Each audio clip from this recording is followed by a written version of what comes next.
Is morality objective? No, of course it isn't, but a lot of people, religious and non-religious alike, would really like it to be, wouldn't they? Granted, what anyone likes doesn't matter. It only matters what they can prove, and the people on the objective side, they just make fools of themselves, as if that's any surprise. So let's watch another example of that today, because won't that be fun?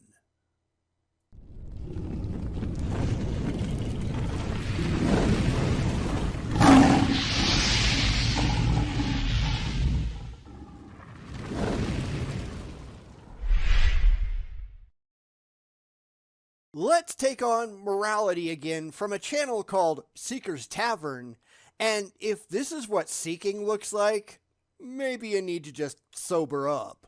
Because this guy has nothing, but I'll let you see just how bad it is for yourself. All he does is prove that he hasn't got the slightest clue, and that's really common, isn't it?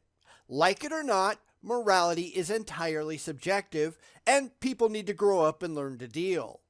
Not that I think this guy will, but let's get to it and see where this goes. There are two reasons why subjective morality is logically impossible. Except, it's what actually happens and it's demonstrable, but isn't that how all of these idiots work though? This thing that is verifiable in reality isn't real because it hurts my feelings. Wah!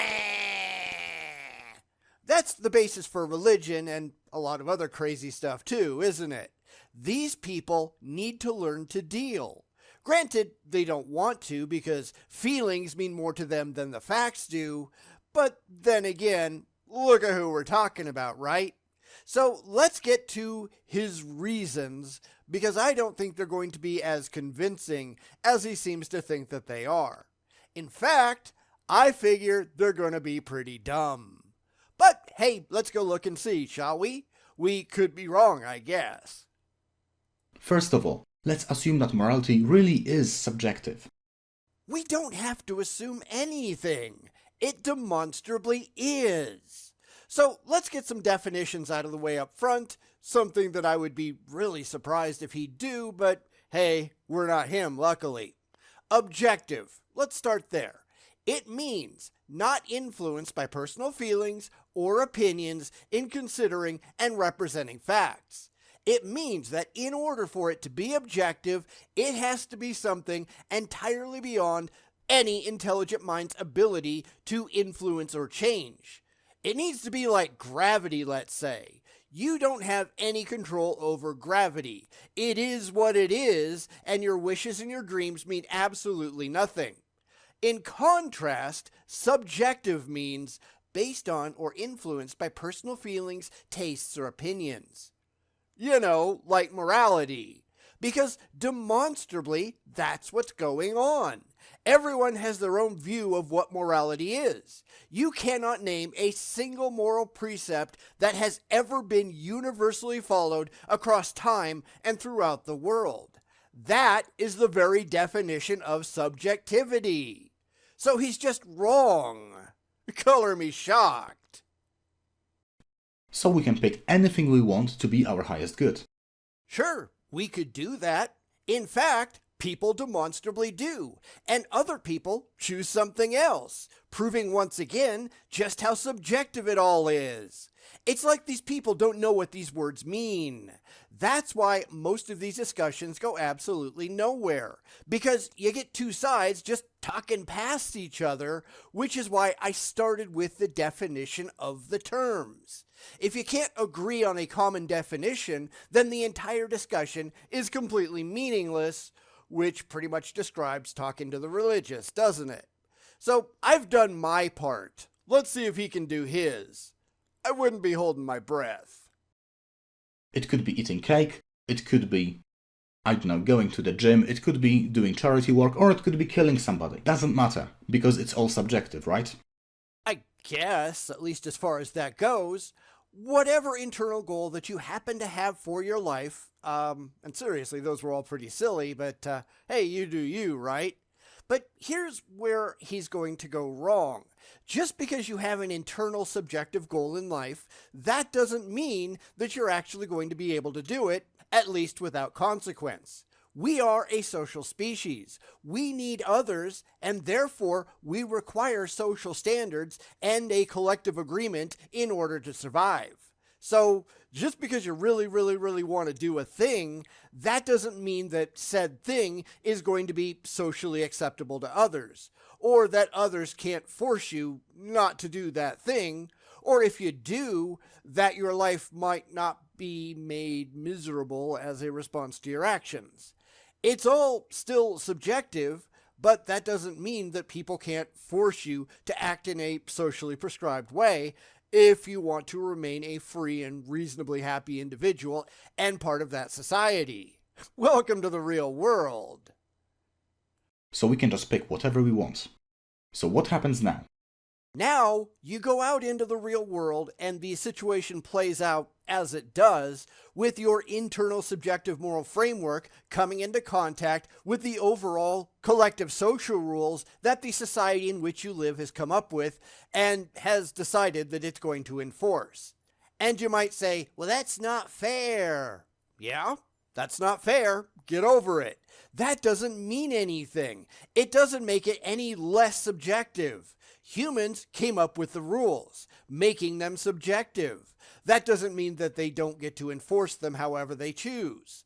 This goes on in animal populations across nature as well. If chimpanzees violate the social order of the group, they get ejected and they no longer have the protection and care of the group. The same thing happens with elephants and dolphins. I mean, the list goes on and on and on. It's not limited to just humans because we, like it or not, are just animals. Grow up and learn to deal. Let's say that my highest good is eating cakes. So I will sacrifice everything for that one goal. Okay, so what? Because actions always have consequences. If you eat cakes all the time, you get fat. You develop diabetes. You could die. But hey, if that's what you really want to do with yourself, I don't really care, so long as what you're doing to yourself doesn't affect others. Again, we come back to humans being a social species. Now, if you want to go out into the middle of nowhere and eat cakes until you explode, by all means go right ahead. I don't care. However, if your irresponsibility starts to affect other people, then other people have something to say about what you do. If you're constantly in the hospital because you refuse to stop eating cakes and it makes everybody else's insurance rates go up, then they have a right to either remove you from the plan, thus you have to pay your own medical costs and probably won't be able to, or you have to be committed or ejected from the society or whatever the hell they decide to do. You don't have to like it, but you do suffer the consequences of your actions. That's part of being a social species. Rent a clue. By everything, I mean everything. That's what it means to have a highest good, right? That means I'll sacrifice my money, my time, my family, my friends, everything that is possible for eating cakes, if such an occasion arises. You do you, man, so long as what you do doesn't affect me or anyone else negatively. Nobody is going to stop you. Granted, people might call you an idiot or laugh at you. You might get socially ostracized. Nobody's going to want to be around you if you're a massive tub of lard. You might get stuck in your room when you weigh 1.5 tons and you can't fit through the door. Stuff like that. You are to blame for all of it. So long as nobody has to come and haul you out through the wall with a crane, I don't care what you do. We'll start to smell you when your heart explodes and your internal juices start to ooze through the floor. And no, I don't want to be the guy that they call in to clean it up, but there are always consequences to your actions. Choose your actions carefully. You'll have no one to blame but yourself. Okay, so why is that bad? What's the problem here? If you decide that eating cakes is your highest priority, and you spend everything for it, and that is your number one goal in life, you will very quickly get diabetes and die. Yep, But it's still your subjective decision what you do, so long as you accept the consequences of your decisions. How is this showing that subjective decisions are logically impossible? Stupid maybe, but certainly not impossible. You demonstrably can do these things if you really want to, and it only takes a few seconds on Google to find people who have decided to become massive whales of rolling fat and have died early on because of it. So what? You are not justifying your case here. Not at all. Now, maybe that's going to come along later, I don't know, but clearly, if you do choose to eat all the cakes in a 5-mile radius, there are going to be consequences for your actions. That doesn't mean you can't still do it. That's what will happen. If that's all you eat, or even if it's not all you eat, if that's the main thing that you focus on, you will have health conditions, even if you don't die. Yep. Now, I've got a question here. Is he thinking that objectivity means zero consequences? Because that's demonstrably untrue too. I'm not going to go into it until he actually gets there, if he gets there, but I can certainly see it as something that he might say. Or maybe not, I don't know. We'll address it as it comes. But clearly, this can happen, and it has happened, so where's the logical impossibility of it all? I just don't see it. Some decisions might be really bad for you, but you can still make them if you really want to, right? That's subjectivity. Welcome to the real world. Then you will definitely get some very strong health conditions, which will prevent you from doing what? From eating cake. Not necessarily. Now, I guess being dead will do that, but if you've got the money, then there will always be people willing to deliver cake to your hungry gobhole if you pay them enough. You can probably hire people to shovel it in for you if you find that you can't reach anymore with your fat-ass body. Maybe find a disreputable doctor to put you on an insulin IV to keep you around for a little while longer while you continue to eat cake. It's your call if you can afford it. Lots of people are dumb and do dumb things. It's all still subjective. And what's your highest good? Eating cake. So, the highest good that you personally decided prevents you from attaining it. No, the consequences thereof might, but the goal itself doesn't. If you have $1 billion, you can eat cake until you keel over, and since we all keel over eventually, that's not necessarily an impediment, is it? Because once you're dead, you don't have goals anymore.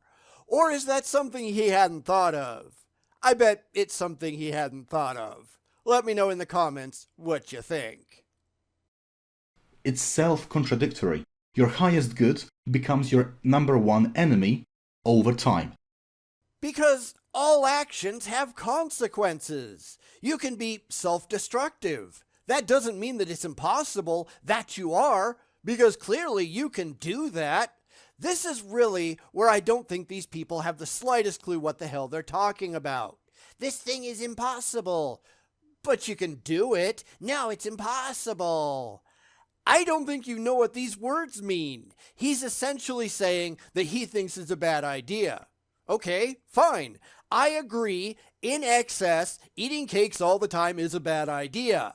People do stupid things all the time. You know, like giving all their money to the church. That's a stupid thing to do, but lots of people still do it. And it's not remotely impossible, is it? Because it happens. That is not what this word means. And time is exactly the main issue here. This is the main thing that people forget from morality when they talk about it. I bet you it's not. Now, I have no idea where he's going to go next, but since when has that ever stopped me?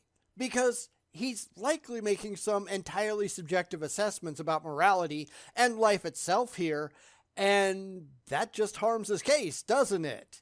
Because what if you don't care if you live a long time? What if you're entirely fine dying at, 30, if you get to spend 30 years eating cake? It's your life, you get to do with it whatever you want, so long as you don't harm anyone else while doing it. Now, could society step in and stop you from doing it? Yes, I guess they could. Should they? Well, that's a subjective call right there, isn't it? You, as the terminally fat lunatic, probably think no. Somebody else might think yes. It's pure subjectivity. He has done nothing so far but prove how wrong he is. But he's unwilling to actually think outside of his emotionally comforting little bubble, isn't he? And that's kind of a problem, wouldn't you say? Of course, if we just talk about anything in the moment, then you can do anything because you don't have to care about the consequences. No, you don't. Now, some people might say that you should, but again, that's purely subjective, isn't it? You can't force anyone to be just like you are. At the end of the day, whatever goes on in your head is entirely up to you. Nobody else could stop you, even if they knew what was there. They might be able to stop you from acting on it, but they can't stop you from thinking it. That's why we have things like prisons, to keep the people who acted on their antisocial impulses away from society as a whole. Because the existence of prisons at all proves that morality is subjective. If everyone had the same moral views, then prisons wouldn't exist. It is bizarre how the religious can't figure this shit out. There's something seriously wrong with them, isn't there? But if you take the consequences into account, then everything will boil down into these two principles. Either one, whatever you decide is the highest good will help you do it again in the future, which is entirely irrelevant. This guy is just projecting his internal subjective ideas onto others, which granted is incredibly common, both for the religious and non-religious idiots alike. They think that everyone has to be just like they are. And they're wrong. We see this consistently, don't we? If you don't think just like me, you're wrong. No, we just have a difference of opinion. I might think that you're wrong, depending on the context. Or I might not care. What society thinks collectively matters more, depending on the specifics. But in a free society, for minor things, it really doesn't matter. You want cake? Go for it. You want pizza? Knock yourself out. Hopefully, nobody's going to beat you up over the differences. It's all still subjective, though, isn't it? And you need to figure it out. or two, whatever you decide is the highest good will prevent you from doing it again in the future. And if you don't care about that, so what? Because you are projecting your values onto others and they might not share them. Everybody doesn't have to be just like you are. That's something a lot of people have a real problem understanding and accepting, right? This is not just a religious issue either. There are a lot of political fanatics out there who insist that everybody has to share all of their own heartfelt social values. No, I don't. I can think that you're an idiot, and you probably are. I can show that you're doing demonstrable harm to others. I think that at least some of these people need to be locked up behind bars. Actions have consequences, but there are a variety of consequences to some actions, and I might think that the guilty aren't getting the consequences that they deserve. Again, it's all purely subjective. This guy is just nuts. So by your own definition, either it will be self-contradictory or not. Which definition is that? Because I gave my definitions up front, and what he's saying has nothing at all to do with any of that. But you have to remember, he's not talking to us, is he? He's talking to other people who already share his views, because he can't imagine that everyone out there isn't doing exactly the same thing that he's doing. This is always the problem. This is where having discussions with these people is always such a waste of time. He doesn't care what we think because he's incapable of having a rational back and forth conversation with anybody who fundamentally disagrees with his conclusions. Because this is all about feelings and not remotely about the facts. Because they just don't care, do they? You don't get to decide what is good or bad. Watch me. Because as I said, I don't have to consider that those consequences, whatever they are bad to begin with. For someone who has latent suicidal tendencies, jumping off a bridge might bring about the end that they actually want. They might want to die. Who are you to stop them? Because here we have a difference of opinion, and it is, like everything else, purely subjective. One side isn't afraid of suicide. The other side is. Who's right? Neither one, really. If Jim Bob wants to go out and off himself, so what? It's his life. You know, bodily autonomy and all that. It's his decision so long as he doesn't harm anyone else in the process. So why are you being an idiot? I mean, that's a really good question, one that is entirely subjective, and thus the entire moral objectivity bullshit goes right out the window. But they don't want to hear that, do they? Because they're all a bunch of self-centered idiots. It is decided by the rules of the universe. That's how things work. It's not subjective in the slightest. Except you're wrong. It is entirely subjective. This is just you being uncomfortable with other people getting to make decisions that you personally don't like. Well, fuck you. This is how it's been throughout history. There was a time when slavery was A-OK, with pretty much everybody except the slaves, of course. Then, over time, that changed, although certainly not for everyone, because slavery is still a thing in some places. There was a time when women were considered inferior to men. Today, at least in most of the civilized world, that's mostly not true, although you can still find places where they believe that and aren't going to stop anytime soon. As I started this thing off saying, there isn't a single moral precept that has ever been consistently true throughout time and across space, because the universe doesn't decide any of this. We do! Because he thinks people aren't going around doing things the way he really wants them to do them.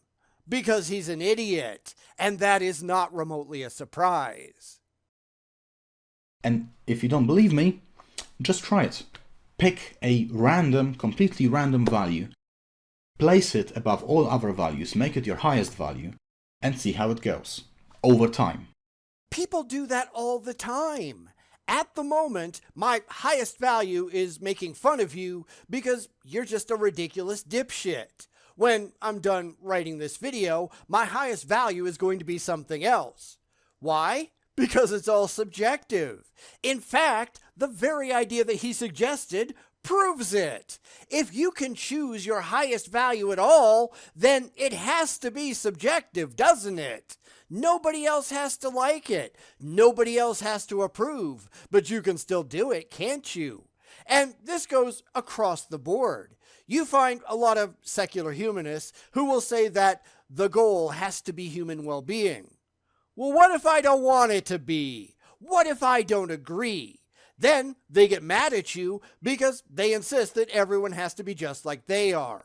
It's all the same problem, right? Or maybe I don't agree with you on how to implement that goal. They say the goal is subjective, but once you've picked it, the implementation has to be objective. Bullshit! If you listen to antinatalists, they think that the way to avoid human suffering is for all humans to stop breeding until the human species goes extinct. That'll do it, but I doubt that most people are going to agree. There is no objectivity here whatsoever. It's just clinging to a dogmatic orthodoxy just like the religious do. And that's all dumb. It really is. Will it help you, or will it destroy you? What if you want to be destroyed? What if you're a member of the voluntary human extinction movement? There's always a ton of examples that I can give that fall outside of the narrative that this guy really wants to be true.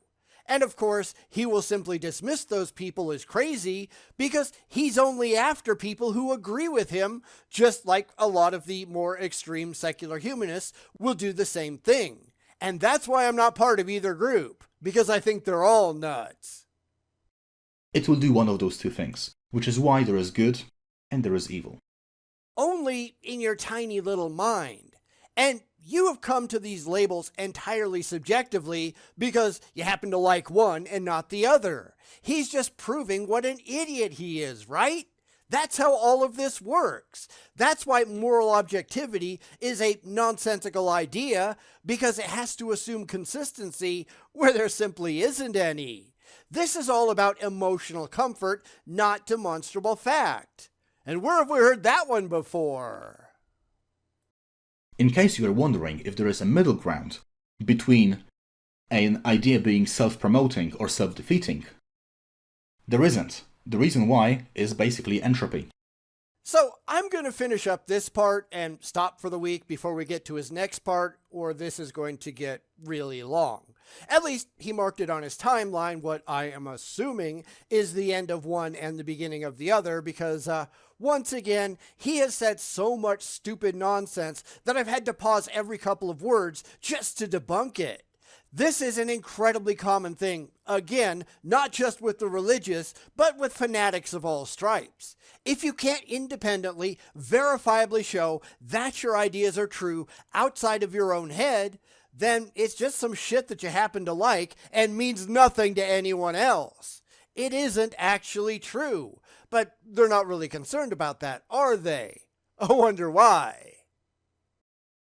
If something is completely neutral, meaning that it doesn't help you or harm you in any way, then you're wasting your time and entropy is getting to you. That's nonsense. Last night, my wife and I went out for pizza for dinner. We've got this great little local pizza place that I've talked about before.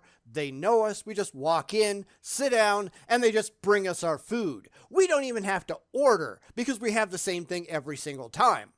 Now, we could have gone anywhere else to eat. It didn't really matter to us, but we just subjectively decided that, hey, pizza sounds pretty good. It was a purely neutral decision, but we had to eat something, right? So this guy is just a loon. And you're not doing anything to counteract it. So there is no such thing as middle ground. Everything, and I mean every single action, every single value, will either be self-promoting or self-defeating. And you're still wrong. I just gave you one that was entirely neutral, and I could do that all day long until the cows come home. It's so easy to do this with all of these lunatics because they are incapable of seeing outside of their pathetic little bubble into the real world. Because out here, things are not black and white. That's why they hide in their childish little safe spaces and try to insist that the world is whatever they wish it could be, instead of what it actually is, because they are terrified of things that they can't stuff into their stupid little boxes. That's why they want morality to be objective, so that they can be self-assured that everyone is doing exactly the right thing in the right way. Except there is no right way. There are no right things. There is only what people decide to do, and that changes over time. It is all subjective. People need to grow up and learn to deal. Anyhow, we'll pick this up again next time and wrap it up. I had hoped to make this a one and done. I know I'm saying that a lot, but we know how that goes. These people are so far out of their ever-loving minds that I have to keep stopping in order to make corrections, and that unfortunately takes time. So we'll finish this up next time, I promise, but what do you think? I do a lot of these morality videos because they're all like this. This just shows how insane the religious happen to be, and it's not just the religious, as we well know. People everywhere are just nuts. They don't know how to step back from their emotional beliefs and learn how to deal with the facts because, say it with me, they just don't care. And that's sad, isn't it? No wonder the world is as messed up as it is, because human beings are generally stupid.